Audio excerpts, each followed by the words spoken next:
أعوذ بالله من الشيطان الرجيم. بسم الله الرحمن الرحيم. الحمد لله رب العالمين، وصلى الله وسلم على نبينا محمد وعلى آله وصحبه وسلم أجمعين. وبعد، فاللهم إنا نسألك علما نافعا وعملا صالحا وإخلاصا في القول والعمل. اللهم سدد قلوبنا وألسنتنا وجوارحنا في طاعتك يا الله. اللهم أصلحنا ظاهرا وباطنا، أصلح قلوبنا وأخلاقنا وأزواجنا وبيوتنا وأولادنا وسائر عبادك المسلمين، وردنا إلى دينك ردا جميلا يا الله. ثم أما بعد، باب المسح على الخفين. كان هذا عنوان الحديث الذي مر في درسنا السابق، وأردنا أن نستكمل اليوم هذا الباب. قال المؤلف رحمه الله وغفر الله له: باب المسح على الخفين. قال: فإن كان عليه خفان ونحوهما مسح عليهما إن شاء، يوما وليلة للمقيم، وثلاثة أيام بلياليهن للمسافر، بشرط أن يلبسهما على طهارة، وأن يمسحهما إلا في الحدث الأصغر.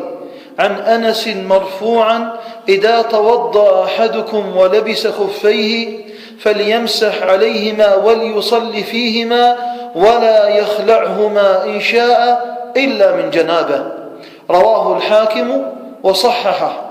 فإن كان على أعضاء وضوئه جبيرة على كسر أو دواء على جرح ويضره الغسل، مسحه بالماء في الحدث الأكبر والأصغر حتى يبرأ. وصفة مسح الخفين أن يمسح أكثر ظاهرهما، وأما الجبيرة فيمسح على جميعها. تحدثنا عن المسح على الخفين، وأن يأتي الإنسان فيأخذ بتلك الرخصة التي وردت عن الشارع كما جاء في الحديث الصحيح: فإن الله عز وجل يحب أن تؤتى رخصه كما يحب أن تؤتى عزائمه. وكان النبي صلى الله تعالى عليه وعلى آله وسلم كما في حديث عائشة رضي الله عنها: ما خير بين أمرين إلا اختار أيسرهما ما لم يكن إثما. والمسح على الخفين من الرخصة الواردة في ذلك. فالنبي صلى الله عليه وسلم أذن لمن يريد أن يمسح على الخفين. والخفين أو الخفان هما غطاء للقدمين يصنع من الجلد، حذاء أو غطاء أو جورب يستر القدمين يصنع من الجلد أو من القماش أو غيرها من الأنواع التي يستر بها القدم.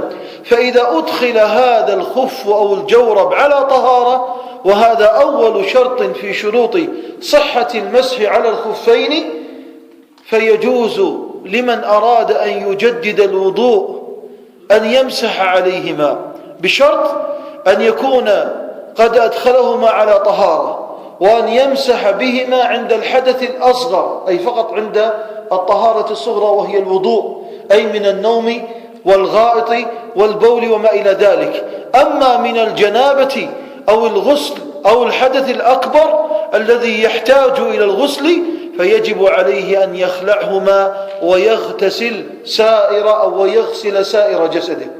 والأمر الثالث أن يكون قد سترتا القدم في الأغلب، أن يستر موضع القدم في الأغلب. وإذا كان ثمة شقوق أو خروق ولم تكن كثيرة، فيجوز أن يمسح عليها كما فعل أصحاب النبي صلى الله عليه وسلم.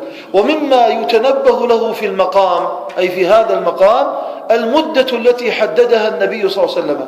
فقد حدد للمقيم يوما وليلة، يبتدئ التوقيت من أول مرة يبدأ فيها على المسح على الراجح من أقوال أهل العلم، كما ذكر ذلك شيخنا الألباني وابن باز وابن عثيمين رحم الله عز وجل الجميع.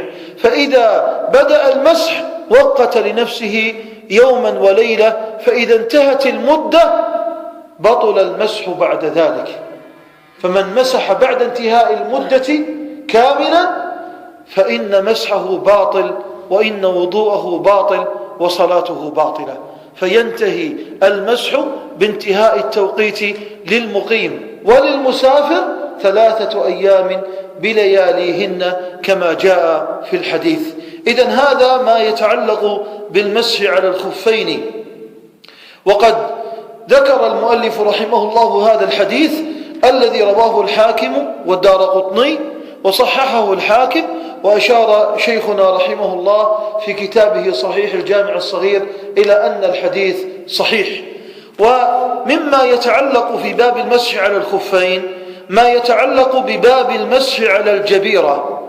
والجبيرة إخواني هي ما يجبر فيها الكسر أو العضو إذا انكسر، عضو من أعضاء الجسم إذا انكسر يجبر. كيف يجبر؟ توضع له الخشب ويوضع له اللفائف حتى يستقيم هذا العضو، ثم يلف بعد ذلك بعد وضع الجبائر، يلف بعد ذلك حتى يبقى هذا العضو مستقيما ولا ينفلت.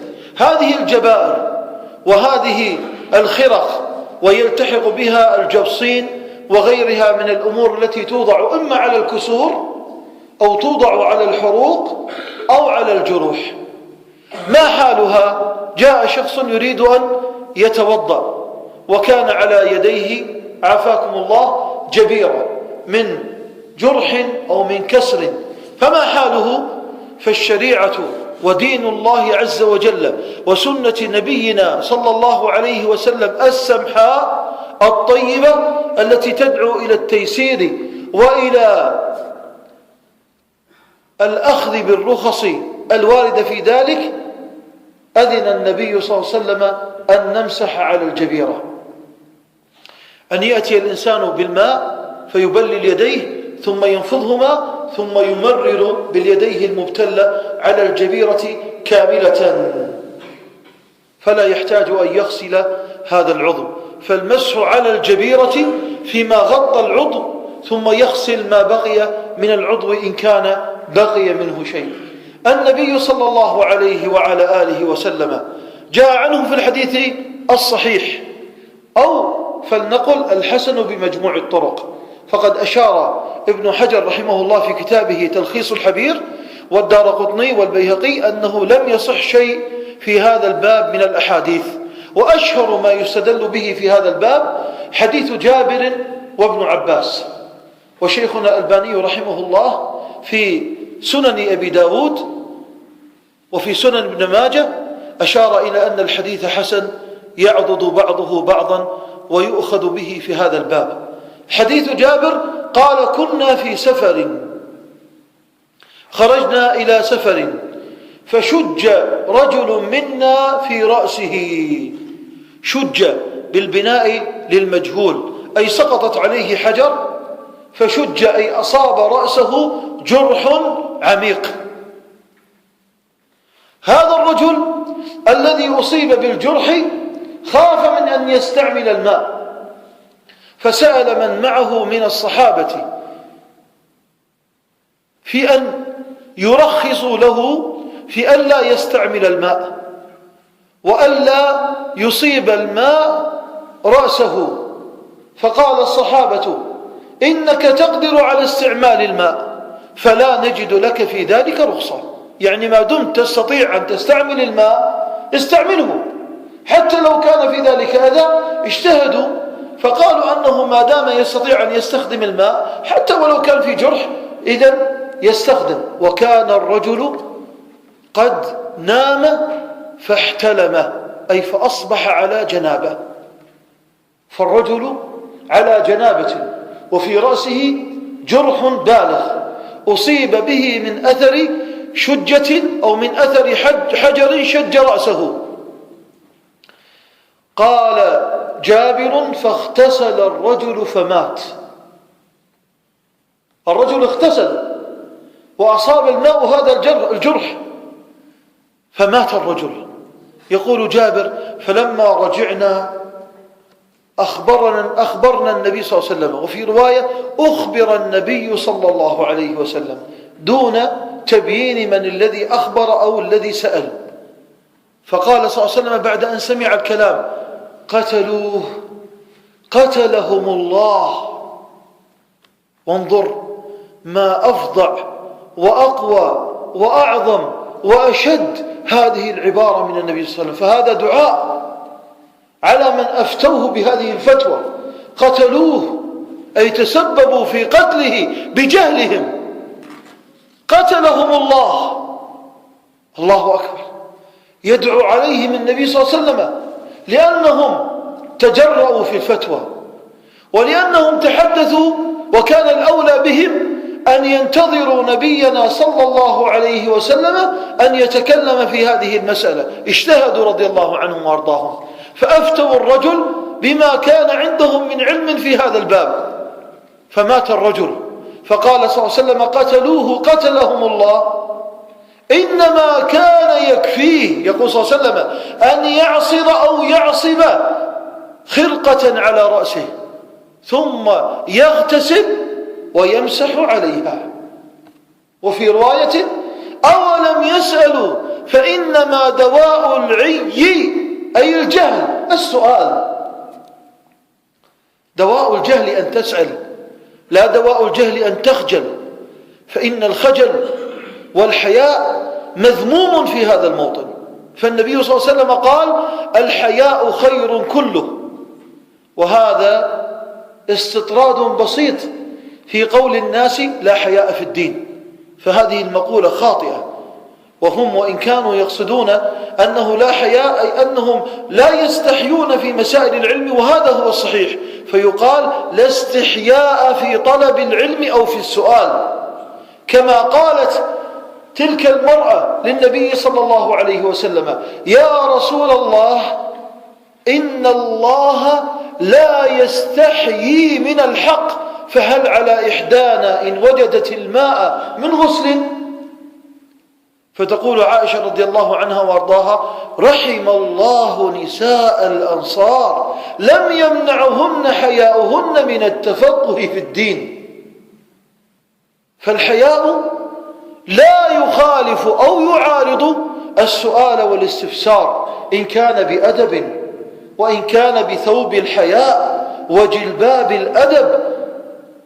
فإن الله جل وعلا نهى المرأة فقال: ولا يخضعن بالقول فيطمع الذي في قلبه مرض، وقلنا قولا معروفا.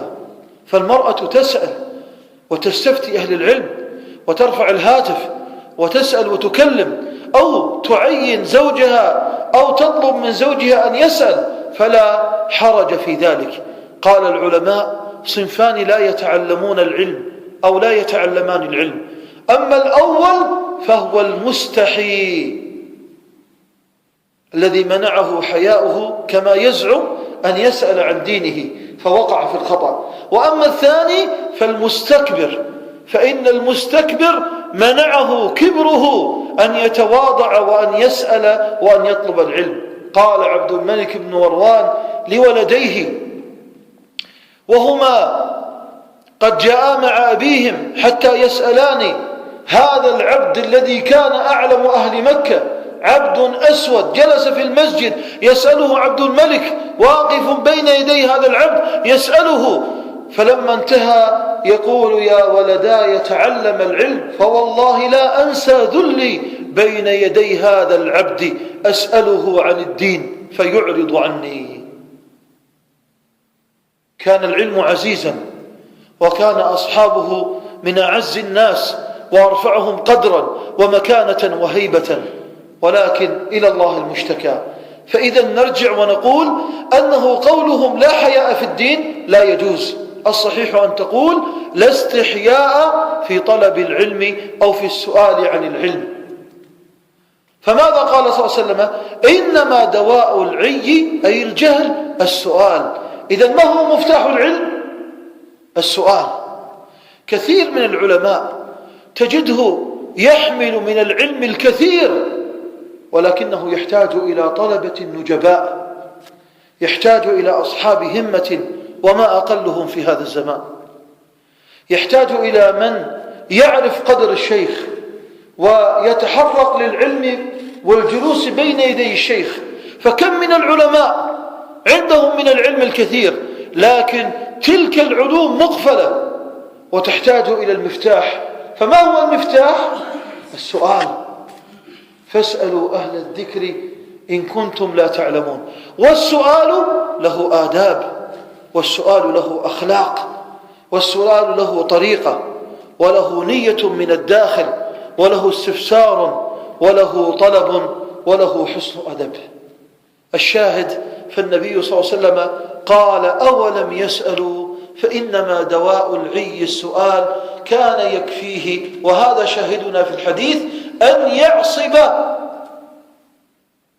يعصر شك موسى الراوي، أو يعصر خرقة على رأسه، قماشة أو عمامة أو ما إلى ذلك، فيمسح عليها ثم يغسل سائر جسده. هذا الحديث أصح شيء في الباب، وهذا ما جاء عن شيخنا أنه حسن بمجموع الطرق. وجاء في حديث آخر، والحديث ضعيف جدا لم يثبت، كما قال ابن حجر، قال الحديث واهن. وقال الدارقطني فيه رجل كذاب هو الواسطي، أن عليا يقول: انكسر زندي أو زندي من هنا. قال: فأمر النبي صلى الله عليه وسلم أن أضع عليه جبيرة وأن أمسح عليه. والحديث لم يثبت، ولكن حديثنا الذي بين أيدينا وإن كان فيه كلام لأهل العلم، لكن الصحيح أن مسألة المسح تقاس على الخفين، أي يجوز أن تمسح على الجبيرة التي توضع على الكسر أو على الجرح. الأصل فيك ألا تضعها، بمعنى الأصل أن تأتي إلى الوضوء أو الغسل فتغسل العضو. لذلك العلماء قالوا: فإن كان يمكنك أن تنزع الجبيرة ثم تغسل العضو ولا يضره الماء، فوجب عليك أن تخلع هذه الجبيرة وأن تغسل هذا العضو. وإذا كان حتى ولو لم يكن على العضو شيء، انتبه الآن، ولو كان العضو يتأثر بالماء حتى ولو لم تضع عليه جبيرة، يعني جرح أو حرق عافاكم الله وليس عليه جبيرة، وتخشى من الماء إن أصابه أن يتأثر وأن يتعرض للخلل والفساد، لا تصبه بالماء، إنما تمسح عليه، ولو كان المسح يؤذيه فلا تمسح. إذن المسح على الجبيرة وعلى الكسر وعلى الجرح وما إلى ذلك رخصة، لا يلجأ إليها إلا عند الحاجة. متى ما استطعت أن تستغني عن الجبيرة أو الخرقة أو ما إلى ذلك من الجفصين، فالأصل فيك أن تستغني عنه وألا تلجأ إليه، يعني في استعمال المسح. لكن إن وجد فتمسح. كيف يكون المسح؟ يكون المسح على الجبيرة كلها. طيب، اجعلونا الآن لو سمحتم نأخذ الفروق بين المسح على الخفين وبين المسح على الجبيرة. المسح على الخفين، أولا يشترط أن يكون الخف قد لبس على طهارة.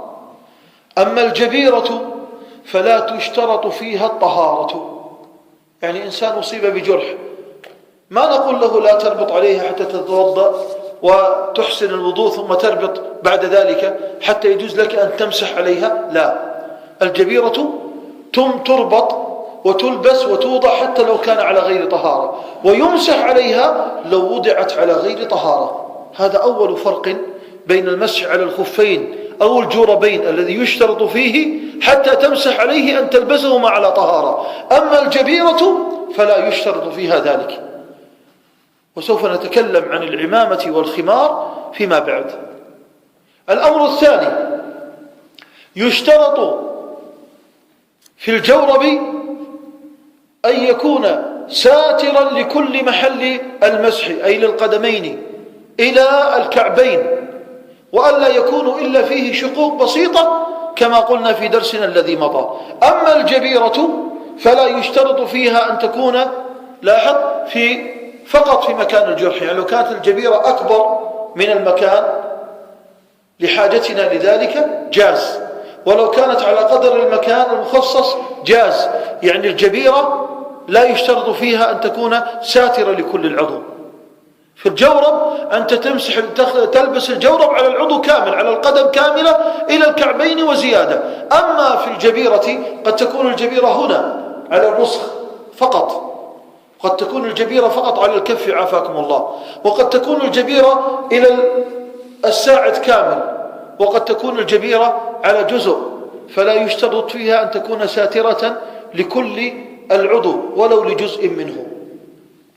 يشترط في الخفين التوقيت كما قلنا، للمقيم يوما وليلة والمسافر 3 أيام بلياليهن. أما الجبيرة فلا يشترط فيها وقت، فيبقى المسح مستمر حتى يبرأ هذا العضو ويشفى تماما، لو بقي على هذا الوضع شهورا وسنين. السلام. إذن هناك فرق بين المسح على الخفين وفيها توقيت، وبين الجبيرة والعصابة على الجرح والكسر وما إلى ذلك فلا يشترط فيها التوقيت. المسح على الخفين فقط يكون من الأعلى، أي جزء منه. أما المسح على الجبيرة لا بد أن يكون مسحا على كل الجبيرة. يعني أنت لفيت الله يعافيك يدك، ما يكفي أن تفعل هكذا من الفوق من الأعلى، بل وجب عليك أن تمسح كل الجبيرة كلها، تمسحها من فوق ومن الأسفل كاملة حتى تمرر المسح عليها كاملا بإذن الله عز وجل. إذا مسحت على العضو وهناك بقي جزء من العضو مكشوفا وجب عليك أن تغسل ما انكشف من هذا العضو. أنت هناك تجبير أو تغطية لجزء من العضو، فهناك جزء آخر مكشوف، نقول الجزء المكشوف وجب عليك أن تغسله. وضحت الأمور؟ طيب، مما يلحق في هذا الباب أن المسح على العمامة جائز، وهذا يلحق بالمسح على الخفين.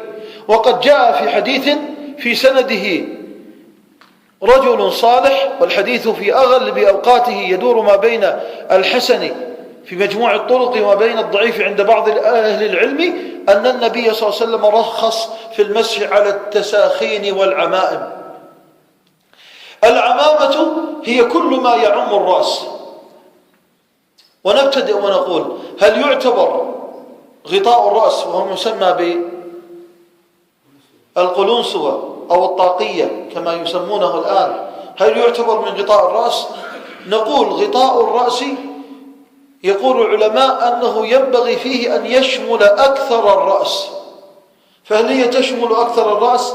نعم، تشمل أكثر الرأس. فهل تسمى غطاء للرأس؟ نعم. هل تسمى عمامة؟ لا. العمامة أو العمامة شيء وغطاء الرأس شيء. لكن إن كنا نقول أن المسح على الجوربين جاز لأن المسح على الخفين وهو الأصل موجود، كذلك يجوز المسح على الطاقية كما يجوز المسح على العمامة شيئا بشيء كما قال أهل العلم. المسح عليها جائز، نعم، وتمسح ما ظهر من الشعر كما تكلمنا في الجبيرة، أي تمسح أنت على الطاقية الآن تمرر يدك، وما بقي من الشعر المكشوف تمرر يدك على هذا الشعر. طيب، والعمامة مثل هذه قال العلماء أنها تعم الرأس، وبعضهم فرق بين العصابة وبين العمامة، فقالوا العمامة هي هذه ما تكون منسدلة، والعصابة هي ما تربط ويكون لها ذؤابتين من الخلف. ففي كل الأحوال فرق العلماء بين العمامة المتمكنة من الرأس، وانتبه معي لهذا التفريق، بين العمامة المتمكنة من الرأس يعني التي تغطي وتثبت على الرأس ولا تزال بسهولة، وبين العمامة التي ممكن أن تزال. فقالوا إن كانت العمامة تزال فمن الأفضل أن ترفع العمامة ويمسح الرأس. إن كانت العمامة تزال وليست بمتمكنة الأفضل أن تخلع ويمسح الرأس. فإن كانت العمامة متمكنة يعني مشدودة وهناك صعوبة في فتحها فيمسح على العمامة ويمسح ما ظهر من الشعر كما فعل النبي صلى الله عليه وسلم من المقدمة. هل المسح يكون على جزء من العمامة أم على كلها؟ خلاف بين أهل العلم. مذهب الإمام الشافعي ومالك وأحمد أن المسح على كل العمامة، ومذهب أبي حنيفة أن المسح على بعض العمامة، فالصحيح أنه يمسح على كل العمامة في ذلك. ويلحق بالعمامة خمار المرأة الذي شد على رأسها، فهذا الخمار يجوز لها أن تمسح عليه، والمقصود بالخمار هو غطاء الرأس، وليس المقصود هو ما يغطي الوجه، حتى نفهم إذا غطى الوجه كيف بدها تغسل وجهها، إنما الذي يغطي الرأس كاملا ويحجب الرأس، فهي إذا غسلت وجهها وتأكدت من غسل جميع الوجه جاز لها عند الوصول إلى مسح الرأس أن تأخذ ماء وتنفض ثم تمسح على الخمار، يجوز لها فعل ذلك. آخر ما يتعلق بهذه المسألة، هل يشترط للعمامة والخمار أن يلبس على طهارة؟ يعني أنت وصلت الآن إلى المتوضأ، تتوضأ تريد أن تمسح على رأسك، هل نقول لك لابد أن يشترط في غطاء الرأس كما اشترط في الخفين أن يلبس على طهارة؟ فلو أن الإنسان وضع طاقيته على رأسه وهو لا يعرف إن كان متوضئا أو غير متوضئ، هل يمسح عليهما؟ نقول لم يرد دليل يفصل ذلك، لكن العلماء أخذوا بالأحوط وقالوا أن الأحوط والأفضل ومما يلحق الأدلة الشرعية أن العمامة والخمار إن لبس على طهارة جاز المسح عليه، وإن لم يكن على طهارة فالأولى، وليس هناك من دليل تجنب ذلك خروجا من الخلاف بين أهل العلم في هذه النقطة. وضحت الأمور؟ هذا فيما يتعلق بالمسح على الجبيرة والمسح على العمامة وعلى الخمار، ويلحق بذلك كل ما غطي به الجسم لحاجة معينة.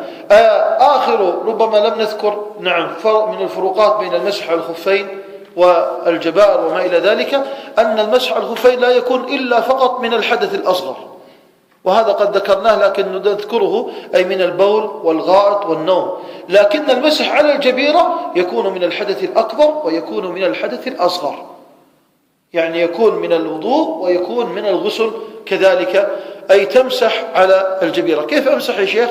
تمرر الماء عليها، فإن خشيت عليها وضعت عازل كيس أو ما إلى ذلك حتى تعزلها عن الماء، ثم تغتسل جسمك كله، ثم إذا انتهيت مسحت على العصابة أو الجبيرة الموجودة في ذلك.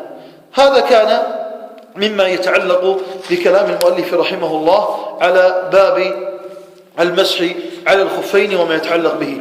نأتي الآن وننتقل إلى فصل جديد. قال المؤلف رحمه الله: باب نواقض الوضوء. نأتي الآن إلى باب جديد. لما ذكر المؤلف باب الوضوء وذكر صفة الوضوء وذكر ما يتعلق بالوضوء من أحكام، وذكرنا ما يتعلق بالفروض والسنن وغير ذلك، ثم ذكر المؤلف المسح على الخفين والذي هو بديل لغسل القدمين في الوضوء، وذكر باب الجبائر وما يتعلق بهذا، أتى ما يأتي ويتمم الباب وهو نواقض الوضوء. متى ينتقض الوضوء؟ ماذا نسمي نواقض الوضوء؟ سوف نقول في التعريف: نواقض الوضوء هي العلل والأسباب المؤثرة في صحة الوضوء، وهي التي تمنع، هي العلل والأسباب المؤثرة في صحة الوضوء، وهي التي تمنع المطلوب. ما هو المطلوب؟ الصلاة وغيرها تمنع المطلوب، وهو أن يكون الإنسان متجهزا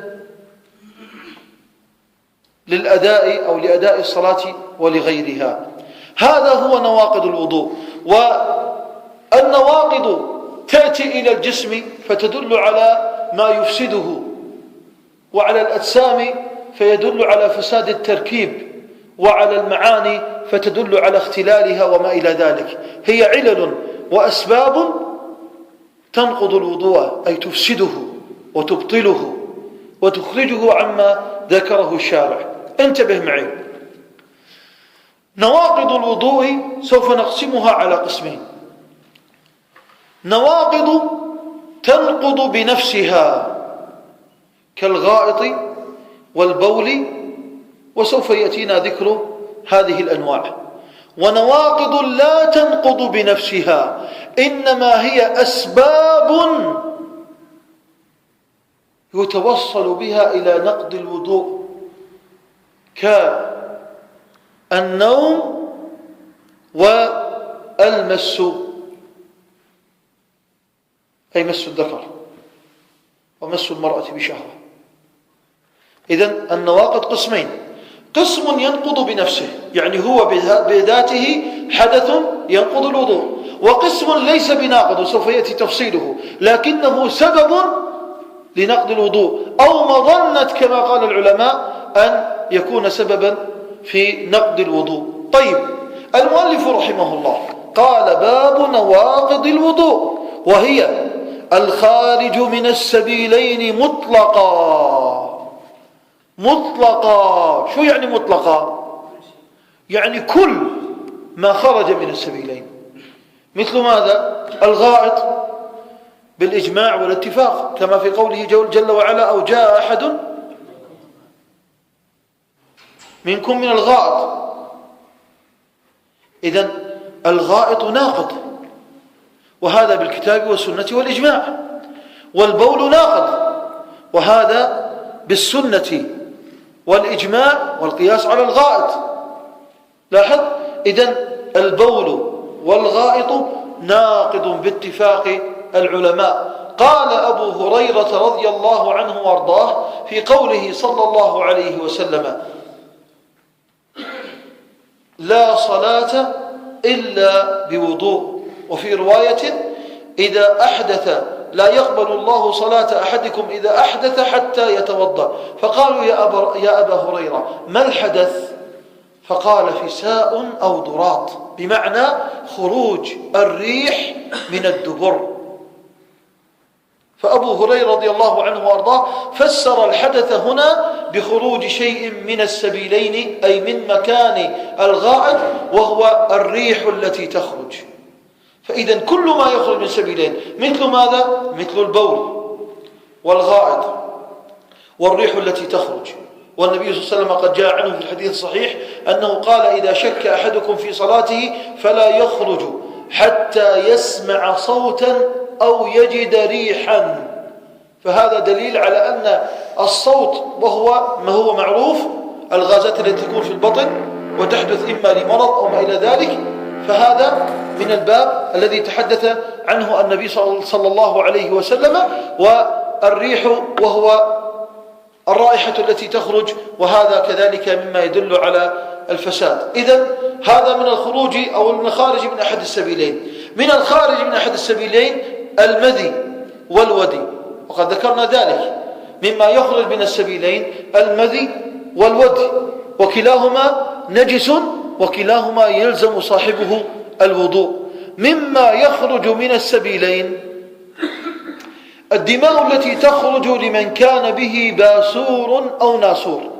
هذا أمر مهم، لأن المكان الذي تخرج منه هذه الدماء مكان أو أماكن نجسة، يعني المكان الذي يخرج منه هذا هو مكان تجمع النجاسة. والغالب، وأنا أتكلم بصفة طبيب في هذا الباب، والغالب في الدماء التي تخرج والقيح والصديد الذي يخرج من هذا المكان أن يختلط به شيء من النجاسات ومن الغائط الموجود داخل الجسم. فالغالب، عليكم السلام، والأرجح أن مثل هذه الدماء والقيح وغير ذلك الذي يخرج من مخرج الدبر أنه يكون نجس. وسوف يأتينا كذلك دم المستحاضة إذا خرج، وهذا سوف يأتي في باب الحيض وما يتعلق به. فالمرأة المستحاضة أمرها النبي صلى الله عليه وسلم أن تتوضأ لكل صلاة، والمستحاضة أن يخرج منها دماء في غير عادتها الشهرية لمرض أو ما إلى ذلك، وهو دم مائل إلى الأحمر الخفيف أو مائلا إلى الكدرة أو الصفرة يخرج بسبب مرض. فهذا مما أخبر به صلى الله عليه وسلم أنه ينقض الوضوء، وأن المرأة تحتاج فيه للطهارة. إذن هذه كلها مما يخرج من السبيلين. فكل خارج من السبيلين أو من أحدهما ينقض الوضوء فيحتاج فيه المسلم إلى تجديد الطهارة. ومن نواقض الوضوء قال المؤلف: والدم الكثير ونحوه. إذن الدم على قول المؤلف وهو من الحنابلة فهو يبطل الوضوء، لكن المؤلف له كتب متأخرة عن هذا الكتاب. المؤلف ألف هذا الكتاب في بداية سنية طلب العلم، يعني كان في 20 أو ما إلى ذلك من سنه قد ألف هذا الكتاب. فلما تقدم به السن، وكلما تقدم السن بطالب العلم أو بالشيخ، جعله ذلك سببا في إعادة النظر فيما كان يتبنى من مسائل، ومراجعة ما كان يتبنى من آراء، وهذا كله ينعكس على فقه الرجل. فكلما كبر وتضلع في العلم وتوسع في النظر وعرف أحوال الناس وعرف ما يتعلق بأمور الناس، كلما فعل ذلك كلما ازداد رسوخا، فتجد أنه في آخر حياته يتغير عنده بعض الفتاوى مما لم تكن في أول حياته أو في أول طلب العلم. وهذا لا يعاب، بالعكس هذا مما يمدح به طالب العلم أو العالم، أن يكون صاحب أوبة للحق ورجعة إليه لو بان له الحق في ذلك. فالمؤلف رحمه الله كان يتبنى في أول طلب العلم وفي أول تأليفه أن الدم نجس، وأنه يلزمه، أي الذي خرج منه الدم، أن يتوضأ. لكن في آخر عمره المؤلف رحمه الله تراجع عن ذلك، ففي كتابه الاختيارات الجلية للشيخ عبد الرحمن بن ناصر السعدي، المختارات الجلية، وفي كتابه أيسر المطلوب، ذكر أن الدم لا ينقض الوضوء لا قليله ولا كثيره، وأن الأصل فيه الطهارة. وإن كان هذا خلاف مذهب الشافعي السائد في البلد، لكن ليس هناك دليل على طهارة الدم، وهذا الذي يتمناه أو يتبناه الإنسان في مثل هذا الباب. يقول المؤلف: والدم الكثير، على من أخذ مذهب الشافعي يكون ذلك ناقض للوضوء ونحوه. طيب، هل كان هذا الدم دم الإنسان أم دم الحيوان؟ وهل الحيوان المأكول لحمه أو الحيوان غير مأكول اللحم؟ أما دم الإنسان فقد قلنا بطهارته، وهذا هو الراجح من قوال أهل العلم. وأما دم الحيوان المأكول لحمه فدمه طاهر تبع للحمه ولحاله. وأما دم غير مأكول اللحم كالكلب والخنزير والسباع والكواسر وما إلى ذلك فدمهم نجس يتبع اللحم في ذلك، والله تعالى أعلم. وأما الحيوانات التي ليس لها دم سائل كالبعوضة والذبابة وما إلى ذلك فإن هذا مما عفى عنه الشارع، ولله الحمد والمنة. الثالث: زوال العقل بنوم أو غيره. زوال العقل إما بإغماء، زوال العقل إما بجنون، زوال العقل إما بمخدر وإما بسكر عافاكم الله، بأي شكل من الأشكال. إذا غاب العقل عن الوعي، وإذا صار هناك غيبوبة، وإذا فقد العقل وجوده فغيب هذا الإنسان، كان هذا ناقض. هل ينقض بنفسه؟ لا. ما الذي ينقض؟ قالوا لعله وهو في حال الإغماء أي فقدان العقل أن يخرج منه شيء وهو لا يدري، وهذا ما نتكلم به. التغييب العقلي أو النوم ليس هو الناقض بذاته، الناقض هو احتمال خروج شيء من السبيلين وهو فاقد لعقله، أو هو نائم نوما مستغرقا عميقا. طيب ليش يا شيخ؟ لأن النبي صلى الله عليه وسلم ثبت عنه في سنن أبي داود وغيره أنه قال، واسمع ماذا قال صلى الله عليه وسلم، قال: العينان وكاء السهو أو السهي. شبه النبي صلى الله عليه وسلم العينان عندك شوال فيه رز أو فيه طحين أو فيه حمص أو ما إلى ذلك من أي أنواع البقول، فأنت قد ربطت هذا كما يقال الشوال هذا ربطته برباط، فطول ما هذا الرباط مربوط ومشدود أنت تأمن أنه لن يخرج شيء من هذا الكيس. لكن متى ما فك هذا الرباط وانحل هذا الرباط فأنت لا تأمن ماذا سوف يخرج من هذا الكيس أو ماذا سوف ينفلت من هذا المكان. شبه النبي صلى الله عليه وسلم العينان المستيقظة بالرباط الذي يربط به الكيس كحال العينين لفتحة الشرج.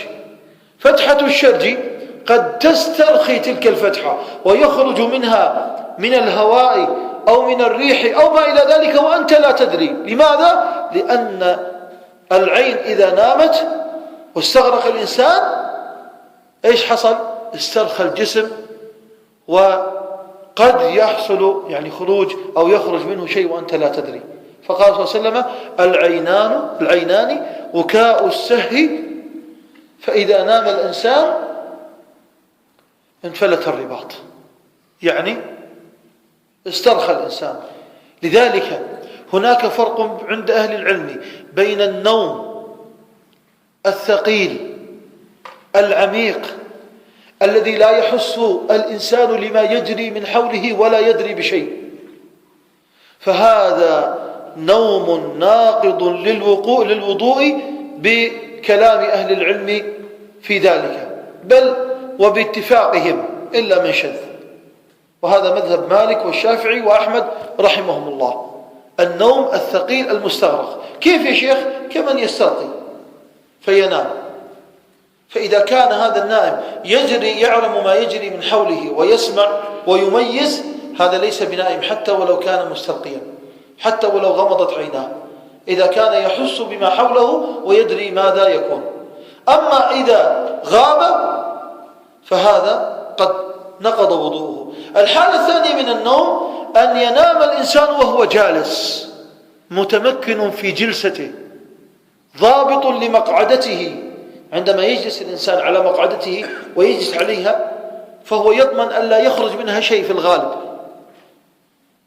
واضح؟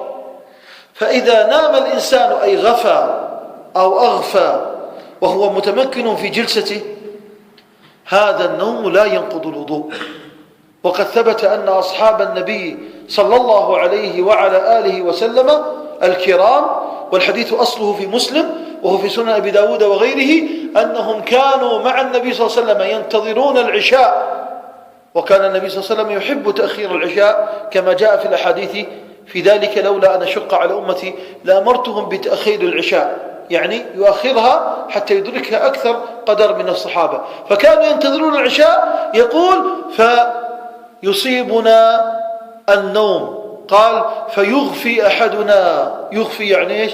تسمع أنه قد أغفى، في بعض الروايات يسمع له شخير، يغطون في النوم وهم جلوس، فإذا أقيمت الصلاة قاموا وصلوا ولم يتوضؤوا.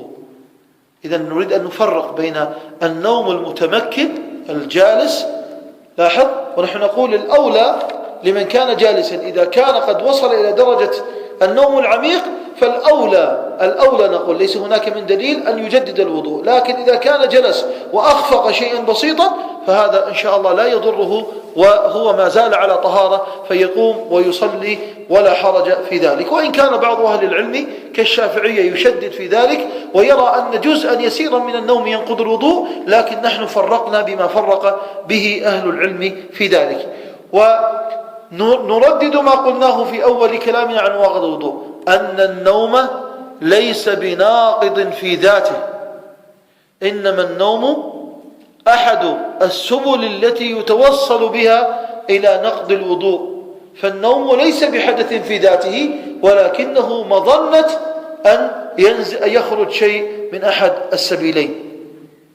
قال المؤلف رحمه الله: طبعا يلحق بالنوم كما قلنا الجنون والإغماء، أخذ البنج وما إلى ذلك. كل هذا إذا غيب العقل نقضت الطهارة، ويحتاج الشخص أن يجدد طهارته بعد ذلك. عافاكم الله، يعني أصحاب العمليات وما إلى ذلك، والذين يدخلون في هذا الباب عليه أن يجدد وضوءه في هذا الباب. قال المؤلف رحمه الله: وأكل لحم الجزور، أي من نواقض الوضوء أكل لحم الجزور. الجزور هو الإبل، أكل لحم الإبل ينقض الوضوء. وقد سئل النبي صلى الله عليه وسلم: أنا أتوضأ من لحم الإبل؟ قال: نعم. قالوا: أتوضأ من لحم الغنم؟ قال: لا. فلحم الإبل من أكله عليه أن يتوضأ. طيب، في درسنا الماضي أو في الذي قبله ذكرنا أن العلة، أو قال العلماء أن من العلل التي تستنبط في هذا الباب أن لحم الجزور لحم دسم، وإن كان ليس بالقصود بالدسومة هنا يعني كثرة الدهون والشحوم، لكن المهم ما فيه من حرارة، ما فيه من شدة أملاح، ما فيه مما يفعل بتهيج الجسم وما إلى ذلك. فالأفضل والصحيح أقول أنه يتوضأ الإنسان من أكل لحم الجزور. طيب، سؤال: طيب يا شيخ، هذا ما أكل اللحم لكن أكل الكرشات أو الكبد أو اللسان أو ما إلى ذلك، طيب هل يلحق بمن أكل هذه الأعضاء يلحق بمن أكل اللحم؟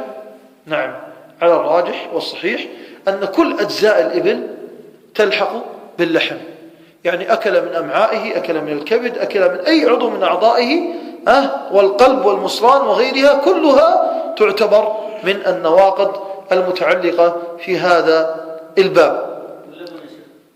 كيف؟ ما باله اللبن؟ هنيئا مريئا. هنيئا مريئا يا شيخ. لا، ما في دليل على ذلك. الله يجزي خير، وجيب شرب الشباب إن شاء الله. الله يجزي خير. طيب، ومن النواقض في ذلك قال المؤلف رحمه الله: ومس المرأة بشهوة.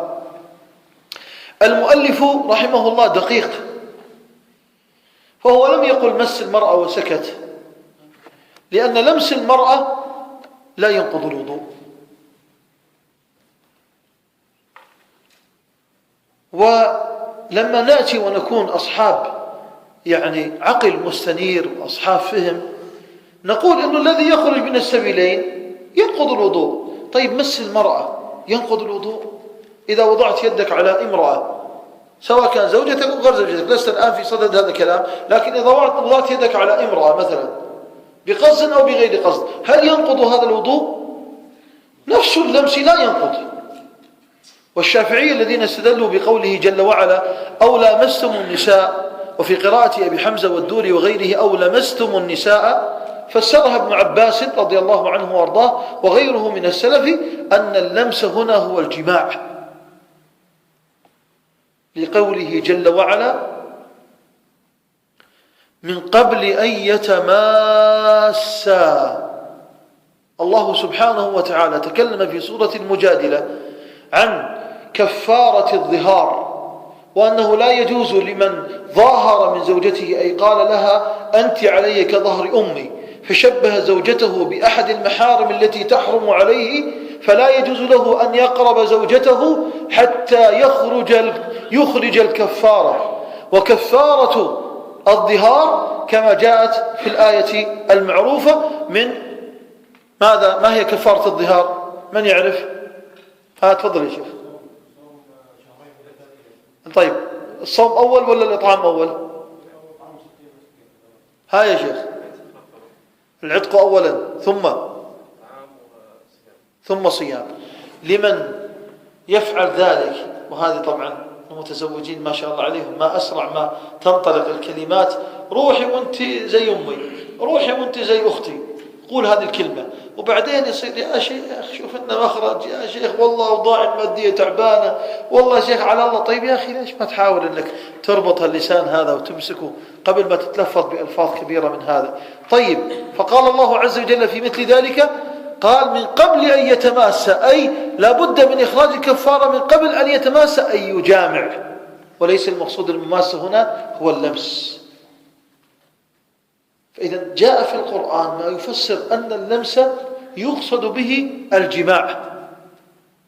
فالآية التي استدل بها الشافعية ومن كان معهم ليست هي، لاحظ، مما يفسر على قولهم بأن لمس المرأة ينقض الوضوء.